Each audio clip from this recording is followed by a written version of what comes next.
Okay, so if you live in a Western country, I bet this sounds familiar. You're stuck in traffic, maybe you're waiting in an ER, or you're just dealing with some government paperwork, and you think to yourself, this whole system is just completely broken. It's a feeling we all know, a daily frustration for so many of us.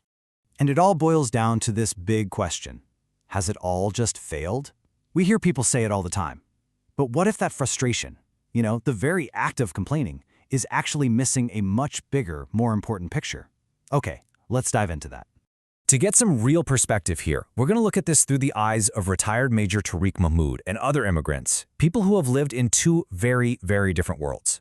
And their experience, well, it offers a pretty powerful counterargument to our everyday complaints. And let's start with something we can all relate to, the traffic jam. Seriously, it's the perfect place to see the huge difference between what feels like a broken system and what a truly, genuinely broken system actually looks like. Yeah, it doesn't matter if you're in Toronto, London, or New York. You've heard this stuff. Chances are, you probably said it yourself. The feeling is that the whole infrastructure is crumbling, that the government just can't keep up. It's a real source of anger for a lot of people. But now listen to this. This quote from an immigrant in Toronto just completely reframes the entire problem. It's not about the traffic being slow, it's about a total, complete breakdown of order, a place where rules mean nothing and getting help literally comes at a price. So here's the crucial point. On one side, you've got a frustrating inconvenience that happens within a system of laws. But on the other, you have the complete absence of that system. One is a problem of organization, the other is a problem of a society that's not functioning. Now, let's take that same idea and apply it to public services. Because this is where the line between a system that's just slow and one that is fundamentally corrupt gets even sharper.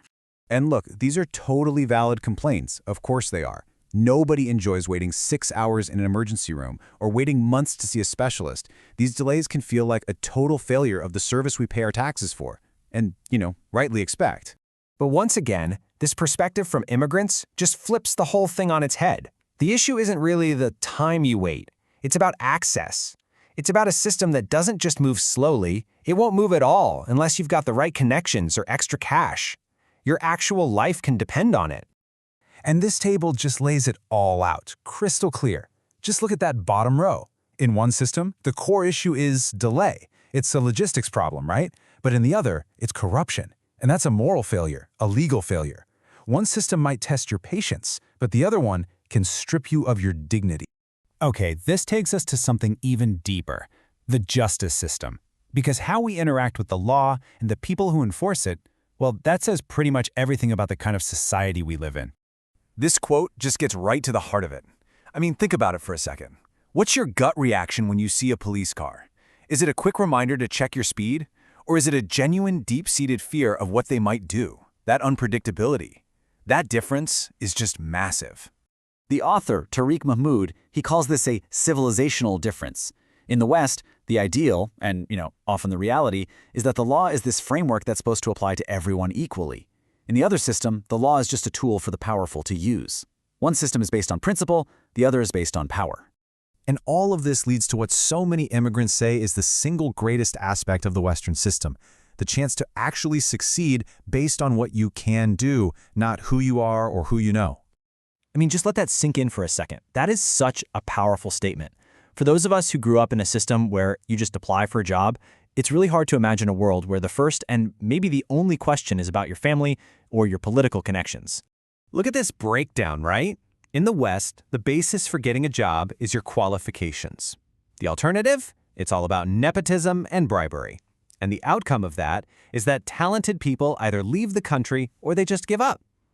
A system based on merit, even an imperfect one, is an incredibly rare and precious thing. So that begs the question, right? If the system is so functional by comparison, then why all the complaining? Well, the author's answer is actually really profound. He argues that our complaining isn't a sign of failure at all, but a sign of a very specific kind of success. Think about it. We complain because we truly believe we have rights that should be respected. We complain because we have a voice, and we expect that voice to actually make a difference. We know the media might pick up the story, and deep down, we expect the system to respond. This ability to complain, that in itself is a luxury. And this quote just nails it. Complaining is a symptom of high expectations. It's the sound a society makes when people believe that change is actually possible. In a truly broken system, what you often get is just silence. Because why bother speaking up if it's pointless? So where does all this leave us? Well, it all leads to the author's final reflection. And it's not about ignoring our very real problems, but about seeing them with a deeper sense of perspective and, ultimately, gratitude. So when you boil it all down, here's the real difference. Our challenges are mostly problems of organization. How do we make a fair system work more efficiently? The alternative is problems of corruption. How do you even begin to build a fair system in the first place?